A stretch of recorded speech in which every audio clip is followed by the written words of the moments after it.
राधे राधे दोस्तों, हमारी लाडली राधे रानी और हम सब के प्यारे भगवान श्री कृष्ण, उनका विवाह क्यों नहीं हुआ?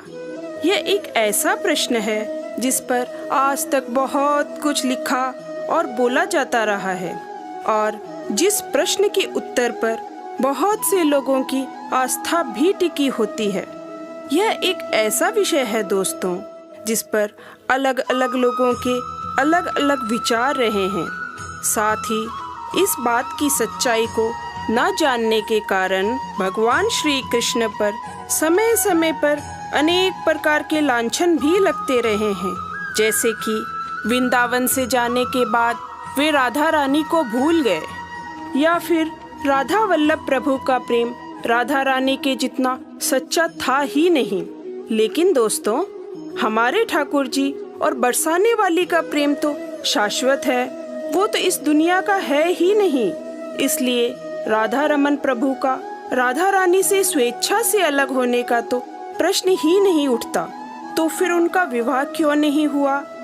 तो इस प्रश्न के उत्तर में पुराणों में बताया गया है कि राधा जी भगवान श्री कृष्ण से 4 वर्ष और 11 महीने बड़ी थीं, जिसके कारण उनके परिवार वाले इस विवाह के लिए राजी ही नहीं हुए। साथ ही इसका एक और कारण बताया जाता है कि राधा जी के पिता वृषभानु जी ने राधा जी का विवाह नंद गांव से 2 मील दूर जाटव गांव में रहने वाले एक अभिमन्यु नाम के गोप, जिसका स्थानीय नाम रायान भी था, से करवा दिया था, जिसके कारण राधा जी और कान्हा जी का विवाह नहीं हो पाया था।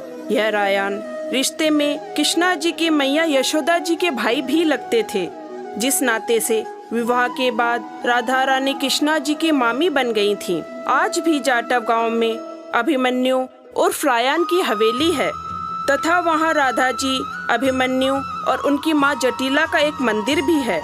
लेकिन यहाँ एक प्रश्न और उठता है कि भगवान श्री कृष्ण तो सर्वेश्वर हैं, तो फिर उन्होंने राधा जी का विवाह रायान से क्यों होने दिया? तो इससे जुड़ी भी एक कथा पुराणों में आती है कि रायान ने अपने पिछले जन्म में श्री राधा जी को अपनी पत्नी के रूप में प्राप्त करने के लिए घोर तपस्या की थी।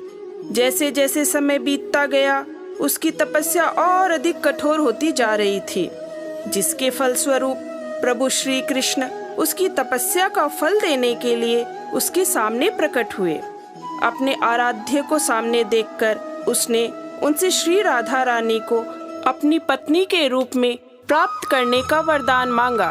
भगवान श्री कृष्ण ने उसे काफी समझाया कि ये संभव ही नहीं है, इसलिए वो कोई और वरदान मांग ले, क्योंकि राधा रानी तो भगवान श्री कृष्ण की प्रिया हैं, इसलिए वे उन्हें किसी और को पत्नी के रूप में प्राप्त करने का वरदान कैसे दे सकते थे।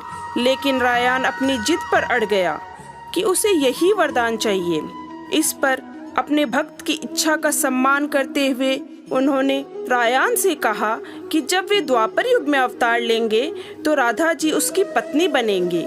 लेकिन साथ ही भगवान श्री कृष्ण ने रायान के सामने एक शर्त रखी कि राधा जी से तुम्हारा विवाह तो होगा, पर तुम कभी भी उनके साथ पति पत्नी का संबंध नहीं रख पाओगे।